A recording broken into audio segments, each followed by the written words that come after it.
नमः शिवाय। हरिओम नारायण नमः शिवाय। ओम नमः शिवाय। ओम नमः शिवाय। ओम नमः शिवाय। ओम नमः शिवाय। और सभी भक्त ताली की सेवा करते हुए गाइए।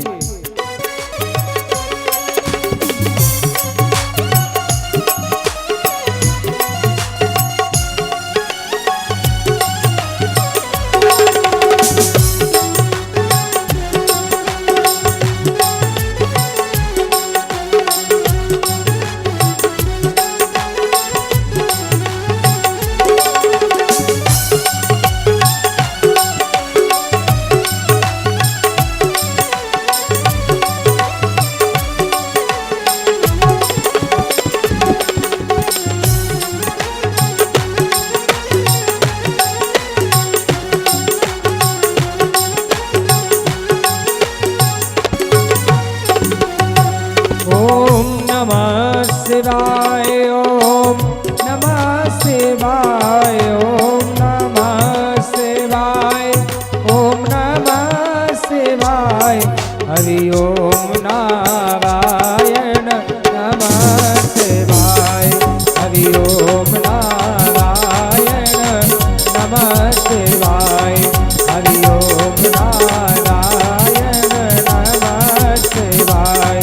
हरि ओम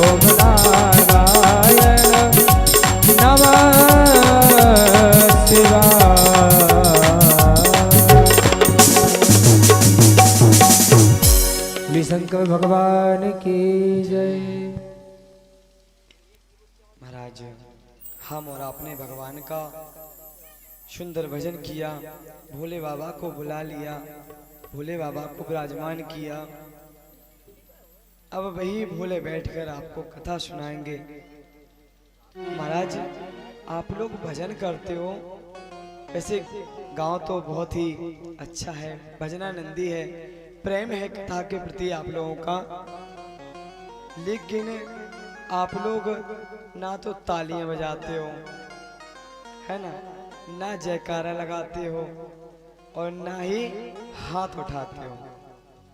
अच्छा, इनके बारे में आप लोग जानते हो क्यों ताली बजवाई जाती है? कोई जानता है ताली क्यों बजाते हैं?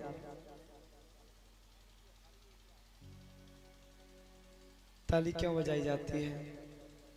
तो महाराज ताली बजाने का क्यों बजवाते हैं भैया? हमारे इसमें कोई फायदा है क्या?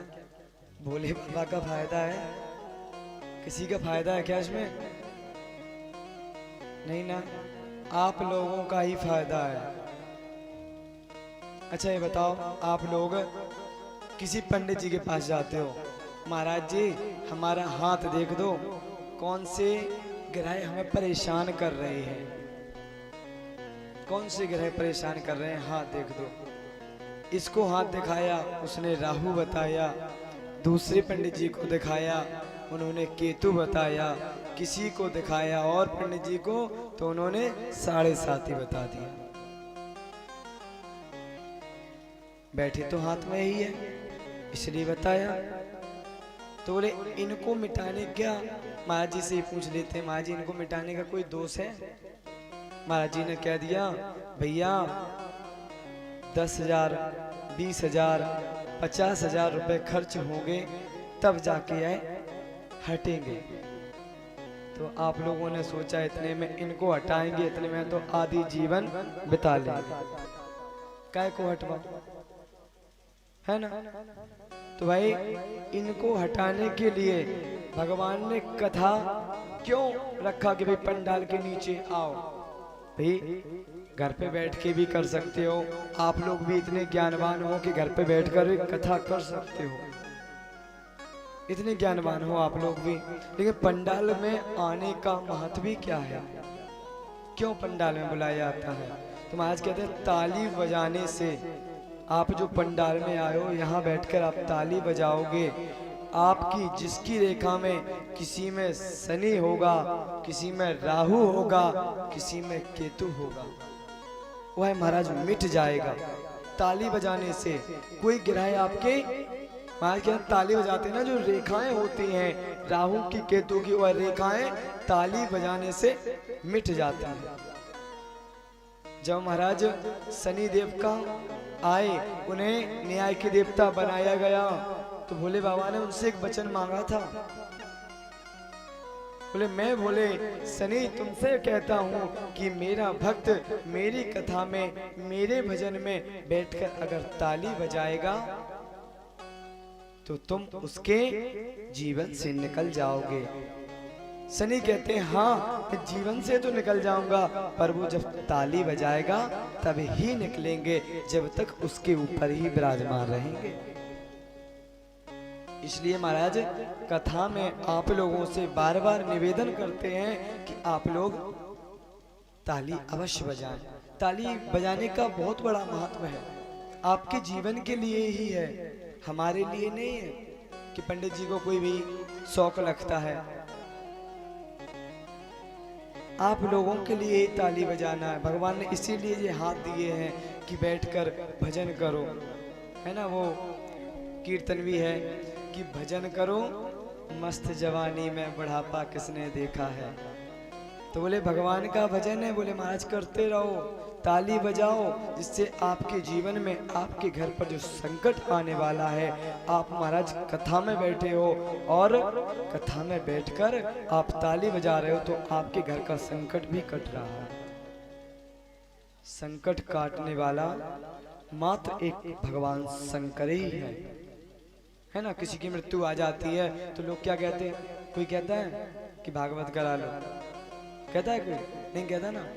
कोई कहता है कि राम रक्षा स्तुति करा लो, कहता है क्या, क्या बोलता है कि भैया आपके घर में परेशानी है, कोई भी ज्यादा बीमार है, किसी की मृत्यु होने वाली है, क्या किसी पंडित के पास जाओ, तो क्या बोलेंगे वो कि आप महामृत्युंजय करा लो, महामृत्युंजय करा लो, आपके घर की परेशानी खत्म हो जाएगी। ये जान दूर की बात मैं नहीं बताऊंगा, अपने ही दबों की है। आप लोग एक हमारे यहाँ पर, हम नाम तो नहीं लेंगे उनका, वो पंडित जी इतने विद्वान थे कि कुछ कहने का नहीं। वो इतने थे ज्योतिष में कि वो अपनी मृत्यु स्वयं देख लेते थे कि हम कब मरने वाले हैं। तो आज क्या बोले, उन्होंने अपनी मृत्यु देखी तो उन्होंने 4 बार अपनी मृत्यु को टाला है, मात्र महामृत्युंजय करा के। अपने लिए महामृत्युंजय कराते थे वो। उनकी आयु 105 वर्ष तक पहुंची थी, और उन्होंने जब कुंडली उनकी देखी गई थी तो उनकी आयु मात्र 72 वर्ष की थी, और 105 वर्ष तक जिए थे वो। तो इस संकट काटने वाला भैया आप लोगों से भी कहें कि आप महामृत्युंजय करा लो। भैया किसी का सामर्थ्य नहीं होता, इतना पैसा किसी के पास नहीं है कि 1 लाख रुपए आप रखे हो, किसी के पास नहीं है। इसीलिए भगवान ने यह पंडाल की रचना की कि कथा पंडाल में आओ और ताली बजाओ, जिससे आपका यह रोग कट जाएंगे, शनि भाग जाएगा जीवन से। अच्छा महाराज, ताली बजाने का महत्व तो आपने जान लिया। अब काय का और जानना कि महाराज हम जो हाथ उठाते हैं काय के लिए, काय के लिए उठाते हैं, अंगड़ाई लेने के लिए, काय के लिए उठाते हैं, क्या है हाथ उठाने का महत्व, है ना। सभी लोग कह दिवा देते हैं हर हर महादेव, है ना। तो भैया हाथ उठा के क्यों, ये बैठ के नहीं कह सकते क्या हर हर महादेव, बैठ के भी तो कह सकते हैं, पर हाथ उठाने का ही क्या महत्व है भैया। इस जीवन में जो कथाएं हैं ना, तो ऐसी कथाओं को लेकर चलो कि आदमी इस जीवन से मुक्ति पा सके। अब भैया हम आए, हमने कहा एक था राजा एक थी रानी, दोनों मर गए, खत्म कहानी। आपने कहा महाराज ने अच्छी बात गई, और महाराज जी अपना टाइम काट के पैसे लेके चले। वो कथा नहीं है, आपका मोक्ष नहीं होगा। या हम आए और भजन भजन 2 मिनट कथा भजन, 2 मिनट कथा भजन, उससे भी आपका मोक्ष नहीं होगा। पुराण इसीलिए बनाए जाते हैं कि आप लोगों को कथा सुनाई जाए। पर महाराज आजकल एक नियम चल गया कि आजकल जो हमारे ब्राह्मण देव हैं कोई ना तो वेद सीखना चाहता है, ना कोई कथा का मूल पाठ सीखना चाहता है। भैया इतने कथा है, उन्हें बैठा के कथावाचकों से कहो भैया मूल पाठ करो, तो वो मूल पाठ नहीं कर पाएंगे जो हमारे आचार्य जी कर रहे हैं। कथा अगर जो व्यास करता है ना, उसे वेदों का ज्ञान अवश्य होना चाहिए,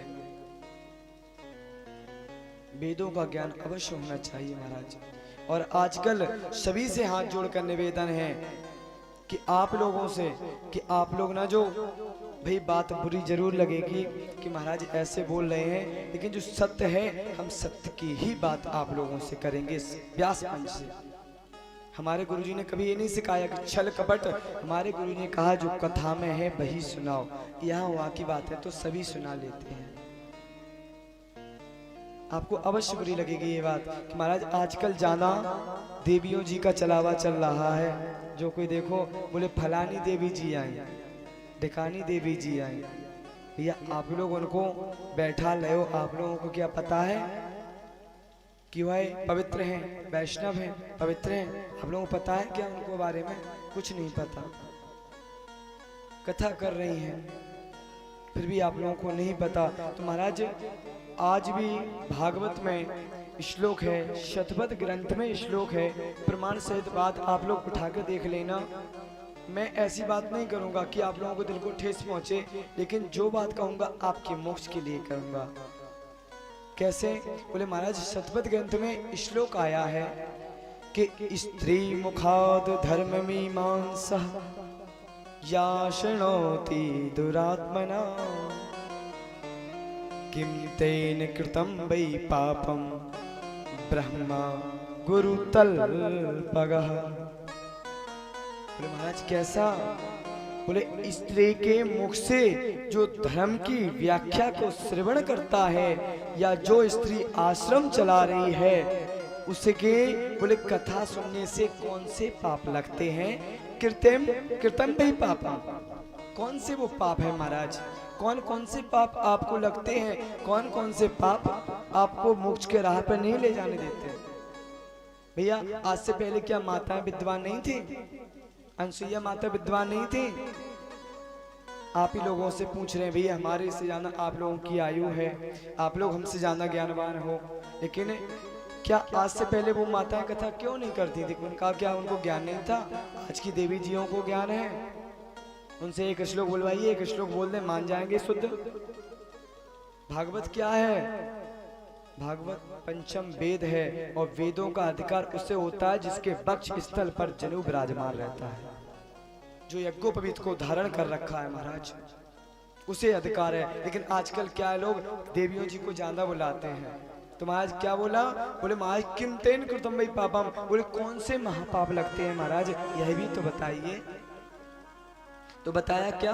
बोले महाराज जो पाप है वो बोले ब्रह्मा गुरु तल्पगः, ब्रह्म हत्या और गुरु पत्नी गमन, इतने महापाप लगते हैं महाराज। एक स्त्री के कथा जो बाँच रही है उसके पास आप बैठ कर अगर कथा सुन रहे हो तो आपने अपने जीवन में सबसे बड़े पाप कर लिए महाराज।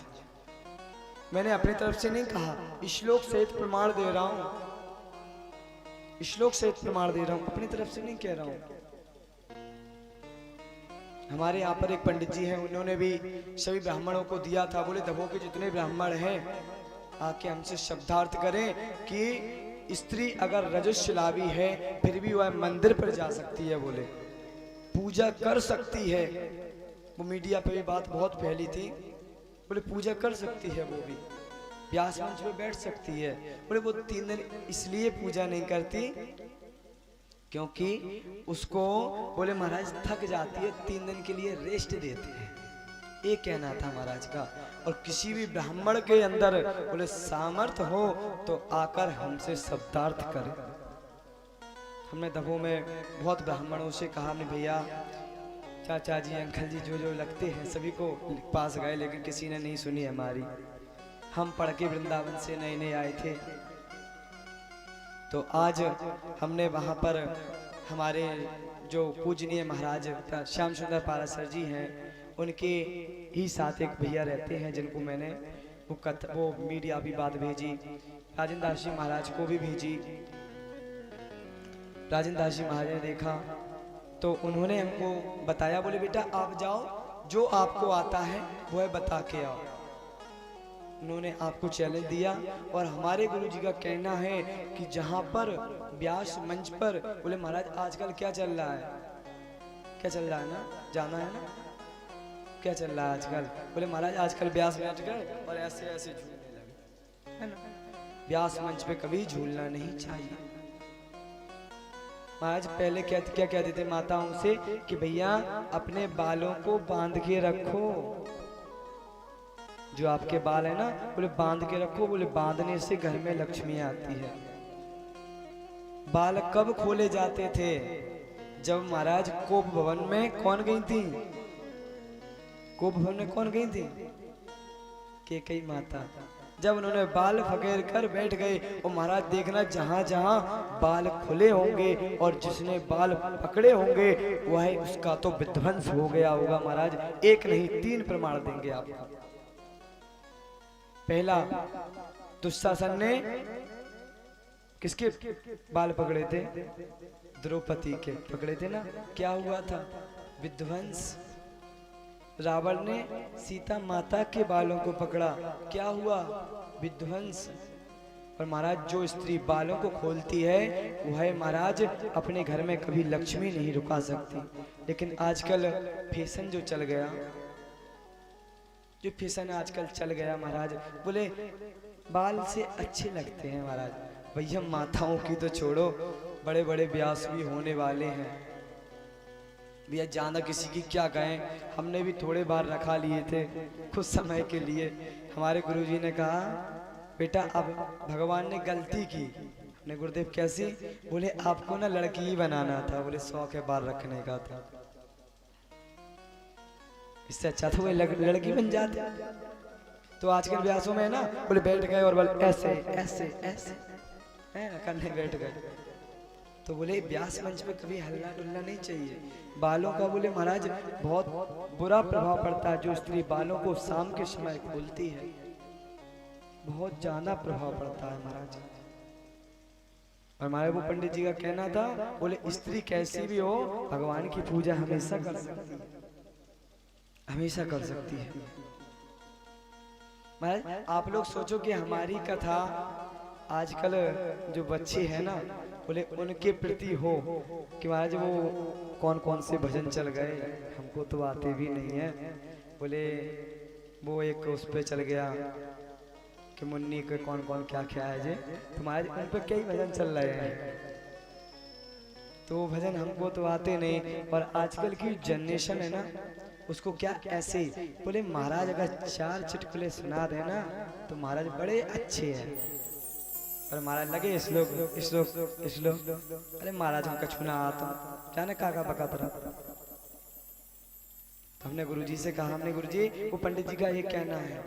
तब जाके उन्होंने बताया, बोले तुमको जो आता है तुम जाके कहो। तो उन पंडित जी का कहना था, मैंने भागवत पढ़ी, शिव महापुराण पढ़ी, शतपथ ग्रंथ को पढ़ा, महाभारत पढ़ी। बोले हमें कहीं ऐसा प्रमाण नहीं लिखा कि स्त्रियों को कथा मंच पर नहीं बैठना चाहिए। मैं प्रमाण देता हूँ कि उन्हें कथा मंच पर बैठना चाहिए। वो पंडित जी के बोल थे। बोले मैं प्रमाण दूंगा उन्हें। हमने सबसे कहा, किसी ने नहीं सुनी। तब हम गए उनके पास, तो पंडित जी को प्रणाम किया।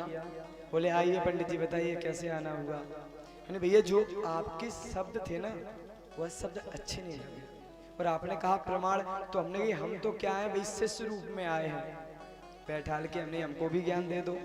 भाई दत्तात्रेय महाराज ने 24 गुरु बनाए थे, चींटी को, हाथी को, सब प्रकार के गुरु बनाए थे ना, सभी को मालूम है। ऐसे 24 गुरु बनाए थे महाराज। तो हमने भाई हम भी तो आए हैं आपसे गुरु दीक्षा दे दो, और हमने हमें प्रमाण बता दो। कहाँ प्रमाण है? तो महाराज जी ने पुस्तक ली, पलटना प्रारंभ किया, एक एक से पलट रहे।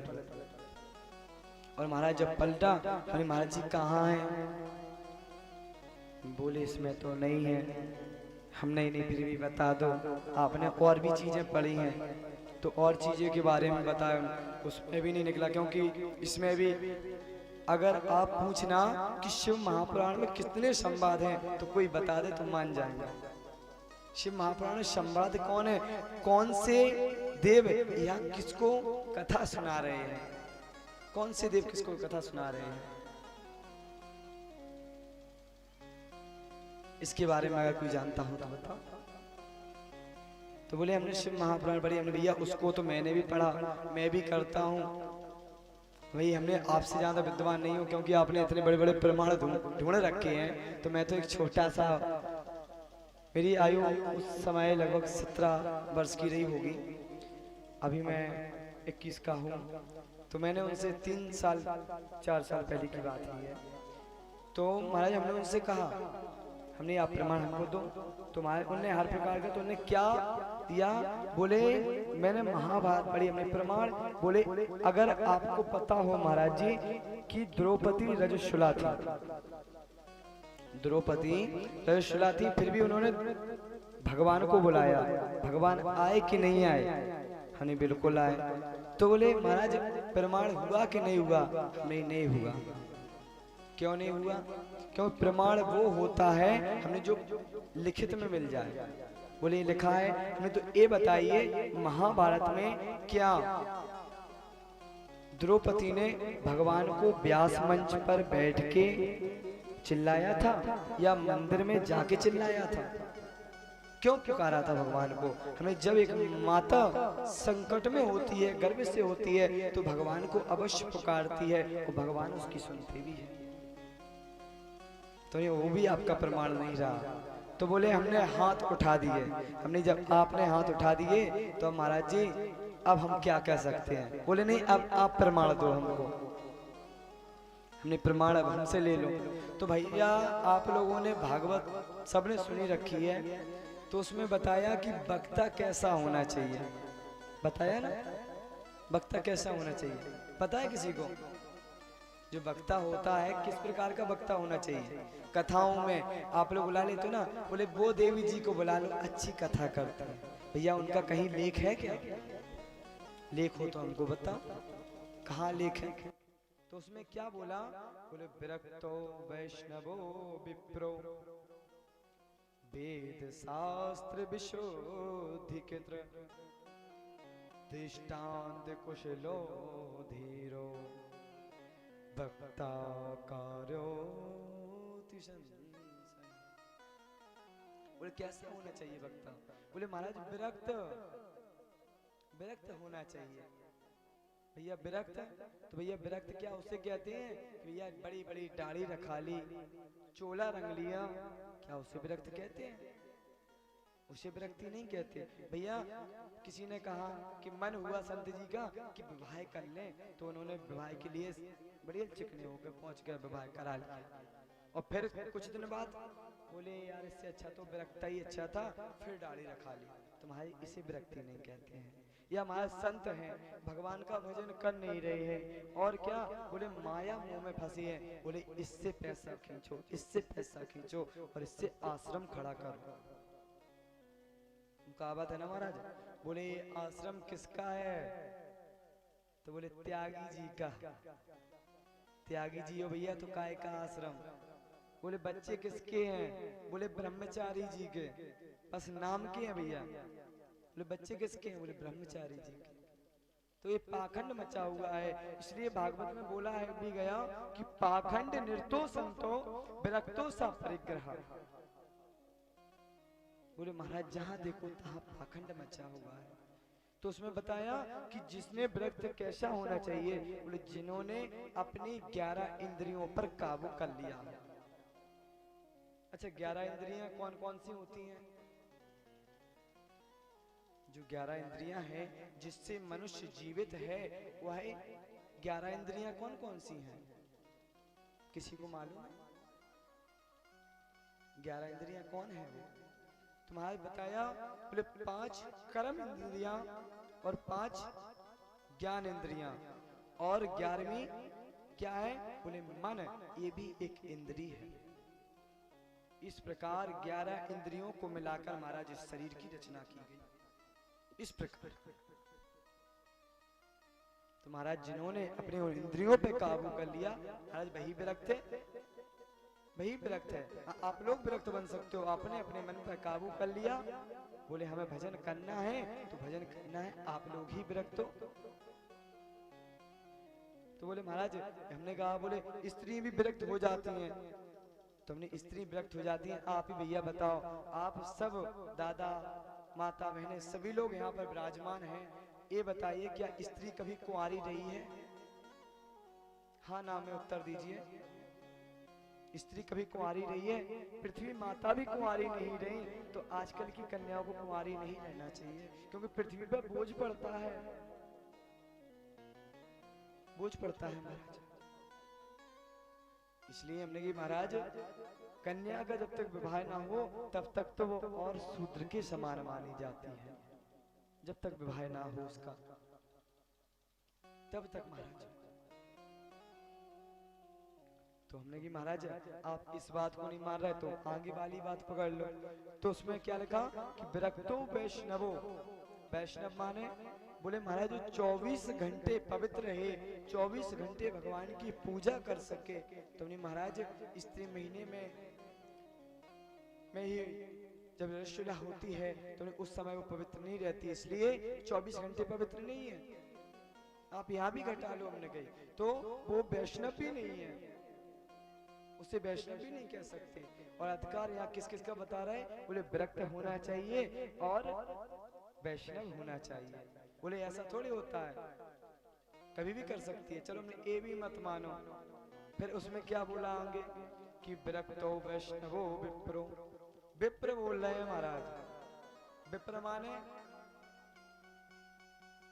क्या होता है? विप्र जो बोलते हैं किसे बोलते हैं आप लोग? ब्राह्मण को बोलते हैं ना, कि है तो विप्र देवता आ गए घर में, तो भैया विप्र माने ब्राह्मण। बोले ब्राह्मण, और जब तक बोले वो एन ब्राह्मण की कन्या क्यों ना हो कथा कर रही है, तो बोले वो भी कथा के लायक नहीं है। क्यों? बोले जब तक अगर वो कथा ही करेगी तो कथा करने का अधिकार किसे बताया? बोले महाराज विप्र को, ब्राह्मण को। तो नहीं महाराज यहाँ भी घटा लो कि विप्र के लिए बोला है, तब जाकर और उनको और भी प्रमाण दिए। इस प्रकार से उनसे जब वो हुई तो हमने उनको एक बात कहा था हमने कि अगर हमारी बातें असत्य हो रही हैं, मीडिया पे डली हुई हैं, तो हमने हम कथा करना बंद कर देंगे, और अगर आपकी बातें असत्य हैं तो आपको तो हम करा ही देंगे। तो आज वो पंडित जी घर पे बैठे हैं, कथा नहीं हो रही है, कथा नहीं हो रही है। तो महाराज जो सत्य है, सत्य की कथा है, वही आप लोग श्रवण करो।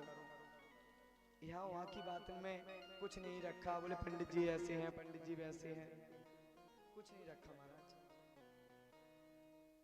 इसीलिए कहते हैं कि इस जीवन में जब आप लोग आए हो, भगवान का भजन करो। तो महाराज हाथ क्यों उठाए जाते हैं? यहाँ पे बात चल रही थी, तो बोले महाराज हम भोले बाबा से हाथ उठाकर कहते हैं, हे भोले बाबा हम इस भव सागर में फंस गए हैं। भव सागर में फंसे हुए हो ना। बोले अगर किसी मेला में जाते हो, उदाहरण है, बोले मेला में गए, भीड़ ज्यादा है, कोई खो गया तो हाथ उठाता है कि भैया हमें रास्ता दो, हमारे आगे वाले निकल गए हैं, है ना, कि निकल गए हमारे आगे वाले, भैया हमें रास्ता दे दो। तो उसी प्रकार इस भवसागर में फंस गए हो तो हाथ उठाकर इसीलिए भोले बाबा को पुकारो कि हे भोले हमें इस भवसागर से निकालो और अपने गढ़ बनाकर अपने साथ विराजमान कर लो। इसलिए महाराज हाथ उठाए जाते हैं। महाराज आप लोगों को पता चल गया कि हाथ क्यों उठवाए जाते हैं, ताली क्यों बजाई जाती है। भाई जो इम्पोर्टेंट बातें हैं वो पहले बता दो, कथा तो कर ही रहे हैं। इन बातों में अभी लगभग है कि कुछ लोग तो जानते होंगे, कुछ लोग नहीं भी जानते होंगे बातों को। इसलिए सबसे निवेदन है कि जब भजन हो भोले का तब ताली बजाओ, और जब भोले के लिए बोले जाए कि हर हर महादेव तो हाथों को उठाकर भोले को पुकारो। तो आइए प्रेम से भोले को पुकारें, हर हर महादेव। आइए भगवान का आपने जो संकीर्तन किया, जो आप संकीर्तन कर रहे हो, इसके बारे में महाराज बताया कि संकीर्तन करना क्यों जरूरी होता है, संकीर्तन से क्या होता है, हरि नाम लेने से क्या होता है, पता है क्या, किस लिए होता है हरि नाम, किस लिए होता है?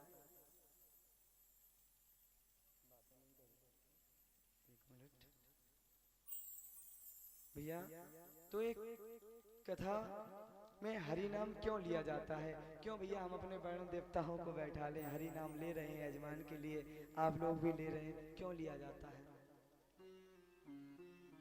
महाराज बताया, बोले एक संत भ्रमण कर रहे थे, तो भ्रमण करते करते एक शिकारी मिला, तो भोले के भक्त को देखकर उस शिकारी ने पूछा, अंग्रेज ने पूछा, महाराज यह क्या लिए हुए हो आप? तो उसके कंधे पर बंदूक रखी थी, तो संत ने कहा, आप क्या लिए हुए हो? बोले ये हमारा हथियार है। तो बोले ये हमारा हथियार है। बोले अच्छा एक काम क्या करता है? बोले आपका क्या काम करता है?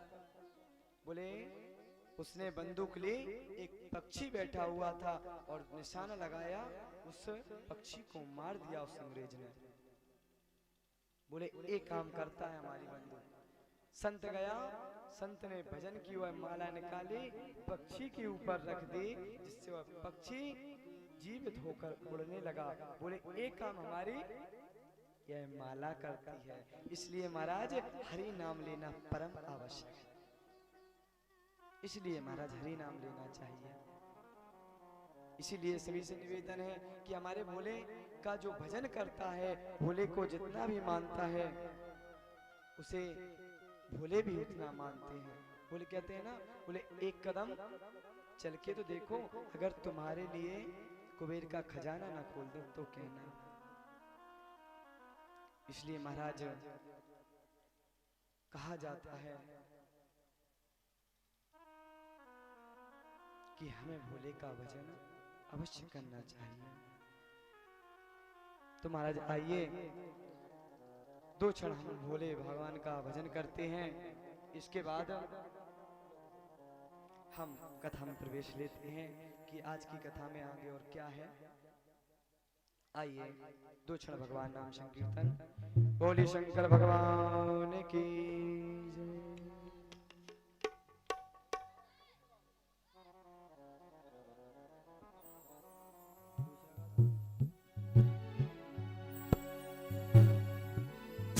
भोले अपने दर पे हमसे न टालो, भोले अपने दर से हमको न टालो, बुला लो बुला लो दर पे बुला लो, बुला लो बुला लो दर पे बुला लो।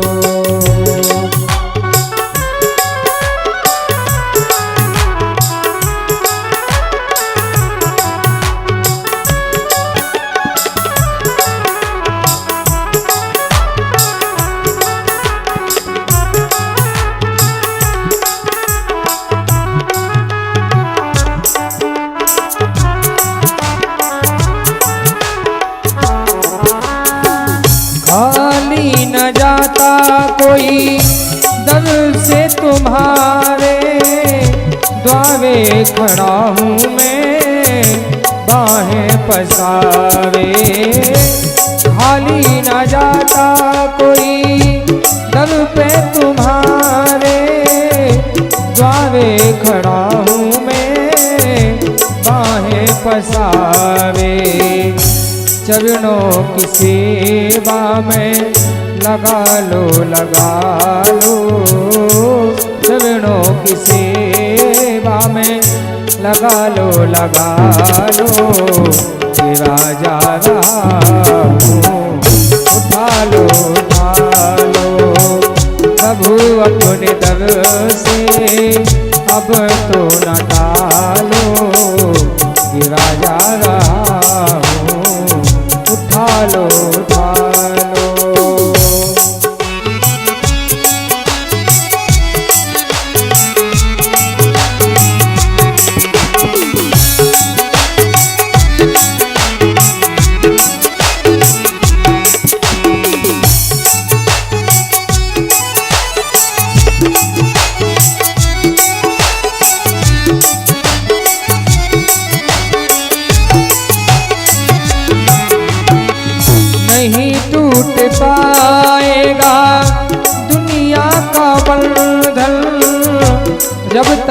कृपा ना होगी तेरी रघुनंदन, नहीं टूट पाएगा दुनिया का बंधन। जब तक कृपा ना होगी तेरी रघुनंदन, कदम लड़खड़ाए संभालो संभालो, कदम लड़खड़ाए संभालो संभालो, गिरा जा रहा हूँ उठा लो उठा लो। प्रभु अपने दर से अब तो न टालो, गिरा जा रहा हूँ उठा लो उठा लो, गिरा जा रहा हूँ उठा लो उठा लो।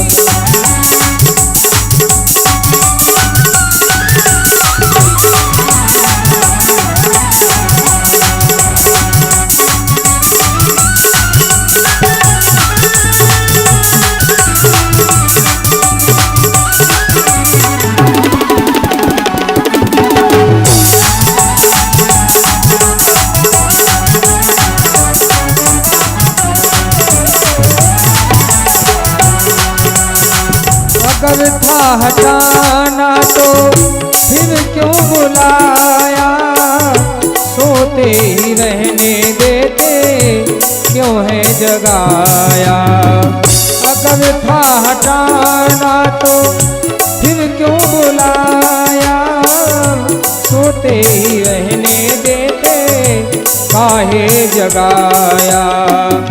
अब जब जगाया तो अपना बना लो, अब जब जगाया तो अपना बना लो, गिरा जा रहा हूँ उठा लो उठा लो।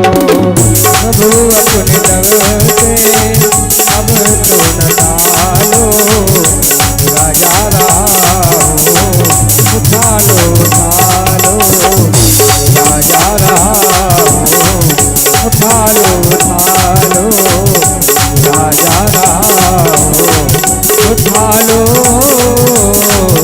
उठा लो। बोली शंकर भगवान की जय। महाराज कहते हैं भोले हमें अपनी कृपा को देते रहें, इस भव सागर से हमको निकालें। तो महाराज आइए, अभी तक आप लोग जो श्रवण किया अन्य पुराणों की कथाओं को किया। महाराज कल आपने शिव महापुराण की कथा में क्या श्रवण किया था, याद है? कल क्या क्या हुआ था कथा में? भाई आपको जो कथा कल मिल गई वो कथा आज पुनः नहीं मिलेगी, और आज क्या आगे क्या पता कब मिले, क्यों कथा भी कहते हैं ना स्मरण मात्र से उतनी ही आती रहती है।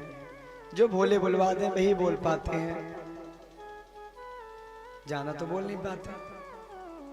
कल की कथा में आपने क्या श्रवण किया कि महाराज मृत्यु की भी मृत्यु हुई है, यमराज की भी मृत्यु हुई है। यमराज की पत्नी कौन है, यमराज की पुत्री कौन है, और यमराज के पिता कौन है। और हमारे भोले देने में कभी पीछे नहीं होते, कभी पीछे नहीं होते। महाराज दे देते हैं कि ले जाओ जो चाहिए ले जाओ। और आप लोगों ने श्रवण किया कि महाराज जाते तो थे अभी, और लोटा लिया जल भरा भोले पे उड़ेल दिया, है ना। लेकिन ये जानते थे जल चढ़ाते क्यों थे, किस लिए? शंकर जी को गर्मी लगती थी क्या, बोलने आते थे आपसे, किस लिए चढ़ाते थे? तो आपने यह भी कथा कर श्रवण करी। ऐसी सुंदर सुंदर कथाएं। बद्री का आश्रम किसका था, नारायण कैसे पहुंचे, ये सब बातें कल आप लोगों ने श्रवण करी। आज कथा में आगे श्रवण करेंगे। कि रामचरितमानस के जो रचयिता हैं वह कौन है। सर्वप्रथम शिवलिंग कहाँ उत्पन्न हुआ, वट वृक्ष कहाँ उत्पन्न हुआ, बड़का पेड़ घर में क्यों नहीं लगाना चाहिए। अगर घर में उग रहा है तो उस पेड़ को किस दिन काटना चाहिए। ऐसी सुंदर कथाएं आज हम और आप श्रवण करेंगे।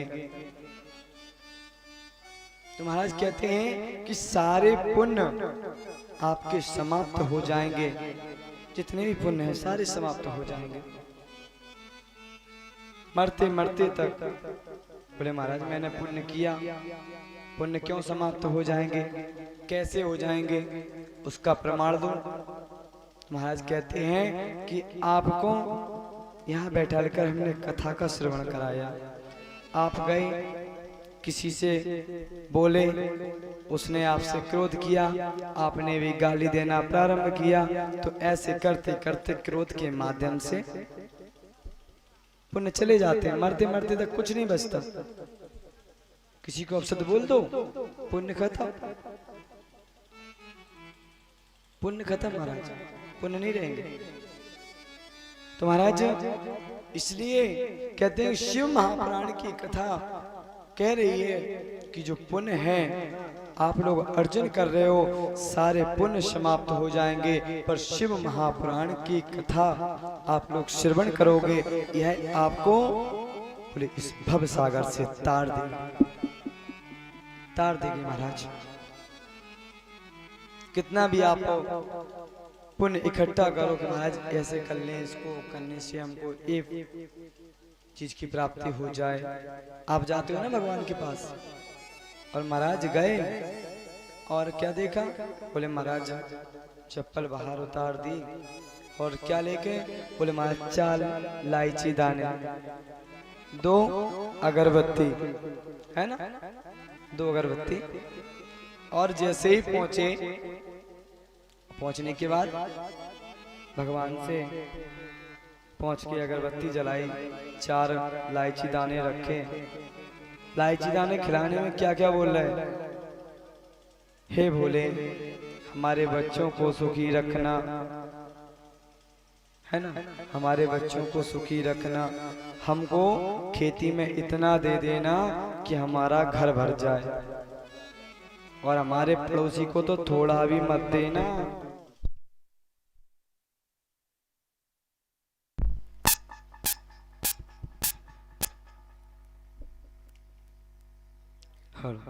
बोले शंकर भगवान की।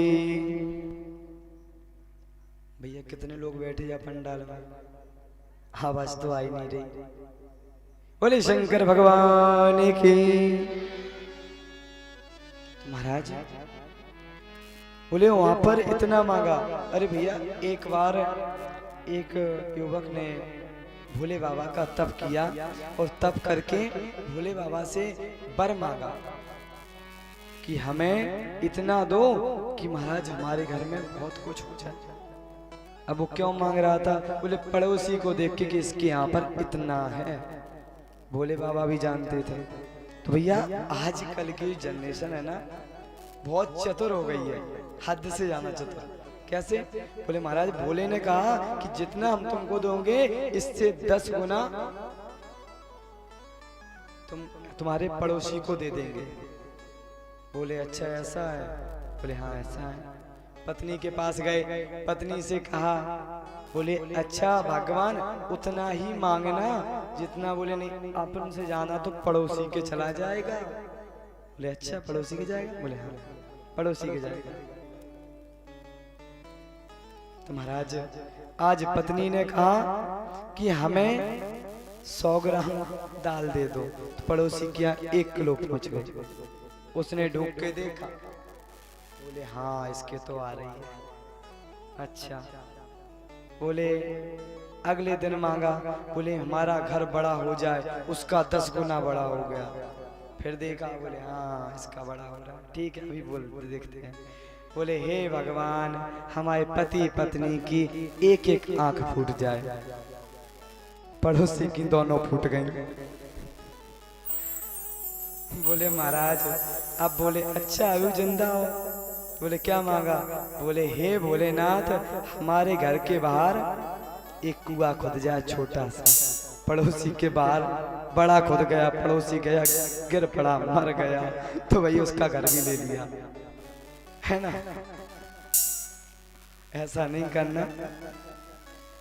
आजकल की जनरेशन है ना, बोले महाराज पड़ोसी को देख के इतना जलती है।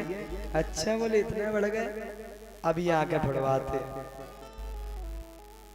तो महाराज गए भोले बाबा को अगरबत्ती लगाई, अगरबत्ती लगाकर सब कुछ मांगा। और क्या वो 4 इलायची दानों में क्या दिखा रहे हैं और क्या बोल रहे हैं? तेरा तुझको अर्पण क्या लागे मेरा। अब भैया ध्यान कहाँ है? बोले वो स्लीपर रखी को उठा के तो नहीं भाग रहा, पर यहाँ का कह रहा है बोले तेरा तुझको। वहां पे तो ध्यान है, भगवान में थोड़ी ध्यान है। वहां पे ध्यान है, बोले चप्पल तो सही रखी, कोई लेके तो नहीं भाग गया, इसलिए स्लीपर को छोड़ो भोले को पकड़ो। और महाराज इस प्रकार जब आप भोले से मांगते हैं तो भोले कहते हैं इसने हमारी पूजा की, इसने हमारी पूजा की है, इसको अवश्य देंगे। तो अगर पूजा करो तो भाव से करो। भाव से कैसे? बोले महाराज एक गरीब ब्राह्मण हुए, वह एक काली माता के बड़े भक्त थे। तो वह बाजार गए, किसी ने बोल दिया कि भाई यह काली माता है ना, तो आप इन्हें लाओ। बोले काली माता है तो कुछ देती नहीं है, ऐसा करते हैं कान्हा जी को लाते हैं।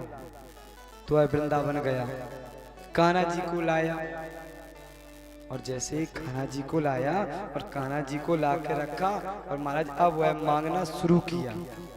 रोज अगरबत्ती लगा महाराज, 1 दिन लगाएं, 2 दिन लगाएं, 3 दिन लगाएं, 10 दिन लगाएं। महाराज जहाँ 11वें दिन आओ, बोले अच्छा तुम दे नहीं रहे, ठीक है नहीं दो। क्या वो उसके अंदर वो भाव नहीं था कि ये भगवान है? बोले क्या सोच रहे थे? बोले ये तो ये तांबे पीतल का मूर्त है, भगवान का भाव नहीं था। उसने उनको उठाया, आरे में पटका ऊपर, और फिर जाके वह काली माता को लेके आया। काली माता को अगरबत्ती लगाना प्रारंभ किया, अगरबत्ती लगाई, और अगरबत्ती लगा के